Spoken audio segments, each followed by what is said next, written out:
Selamat pagi dan salam sejahtera untuk kita semua. Bapak Ibu saudara terkasih, di pagi hari ini kita kembali berjumpa untuk mendengarkan firman Tuhan yang mengajarkan kepada kita tentang orang yang hidup di dalam Kristus. Marilah kita berdoa.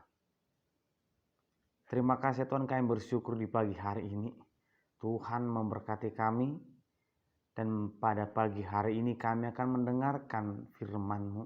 Berkati kami selalu Tuhan. Di dalam nama Yesus Kristus kami berdoa dan mengucap syukur. Amin. Firman Tuhan tertulis di Roma pasal 8 ayat 1. Demikianlah sekarang tidak ada penghukuman bagi mereka yang ada di dalam Kristus Yesus. Ope dang mangonai be uhum tu aka na di bagasan Kristus Yesus akana somar pangalaho marguru tu daging na marguru tu todido. Demikian pembacaan firman Tuhan.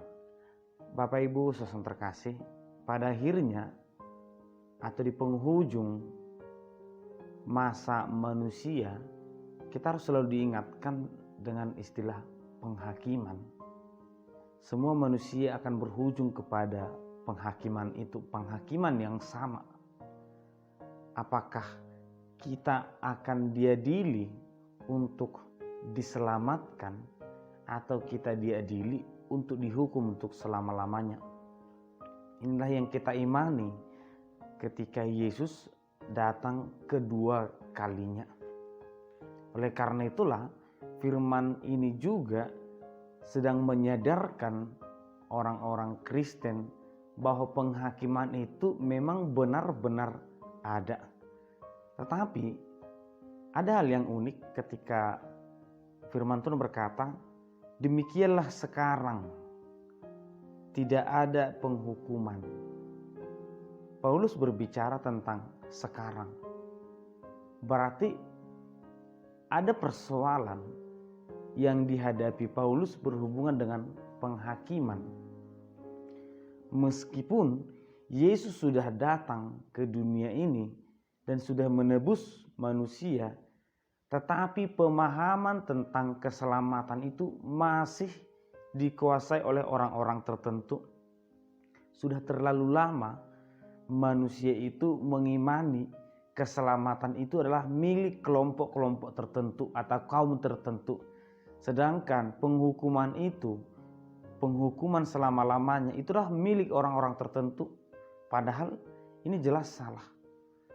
Tidak ada manusia yang karena agamanya, karena statusnya, dia pasti masuk surga. Tidak ada yang seperti itu. Tidak ada juga manusia yang karena statusnya atau karena agamanya, dia pasti masuk neraka. Tidak ada. Tetapi para imam zaman dahulu ataupun orang Farisi sudah meyakini mereka adalah orang yang benar dibandingkan orang lain. Tetapi Yesus selalu berbicara tentang perbuatan.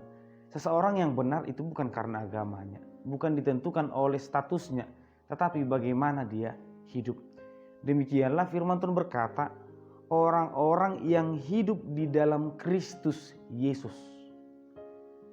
Sekarang seandainya perkataan ini ditujukan kepada kita, apakah kita orang yang beragama atau orang yang hidup di dalam Yesus Kristus? Tentu ini berbeda. Seseorang yang beragama itu belum tentu hidup di dalam Kristus. Karena mereka yakin bahwa beragama itu seakan-akan sudah menunjukkan dia beriman, percaya kepada Tuhan. Ternyata tidak. Itu hanya masalah administrasi.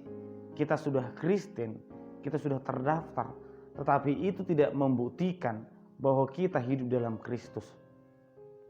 Tetapi di dalam bahasa Batak ini sangat indah dikatakan,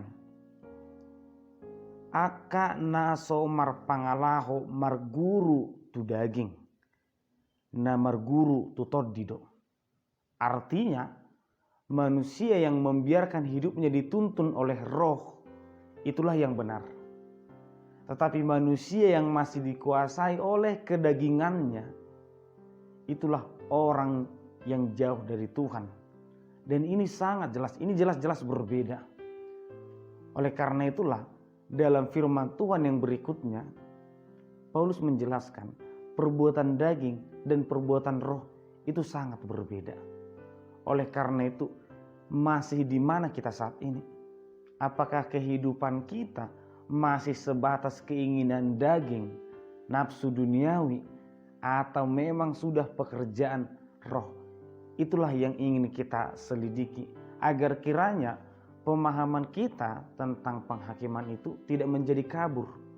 Artinya kita tidak terlalu percaya diri dan mengatakan, aku adalah orang yang benar, aku adalah orang yang beriman. Kenyataannya tidak.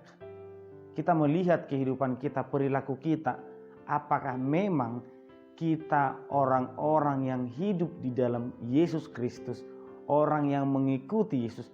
Karena sebenarnya Yesus sudah berkata, akulah jalan kebenaran dan hidup. Dan hanya Yesus. Bukan sebatas mengikuti Yesus, bukan. Bukan sebatas mengatakan aku percaya kepada Yesus. Tetapi bagaimana kehidupan kita betul-betul mengikuti, mencontoh Yesus itu sendiri. Bagaimana Yesus melakukan kasih, bagaimana Yesus mempercayakan dirinya untuk Sang Pencipta. Demikian juga kita, Bapak Ibu saudara terkasih. Mereka yang ada di dalam Kristus adalah orang yang hidupnya benar, orang yang selalu melakukan firman Tuhan, dan orang yang membiarkan roh Tuhan bekerja dalam dirinya. Penghakiman memang hak Tuhan, tetapi Tuhan sendiri sudah mengingatkan kepada kita agar biarlah roh Tuhan yang bekerja dalam diri kita. Amin. Kita berdoa. Terima kasih ya Tuhan, kami bersyukur di pagi hari ini untuk firman yang kami dengarkan. Biarlah kiranya roh-Mu yang selalu bekerja dalam diri kami, mengajari kami untuk melakukan firman-Mu. Berkati kami Tuhan, di dalam nama anak Yesus Kristus kami berdoa dan mengucap syukur. Amin.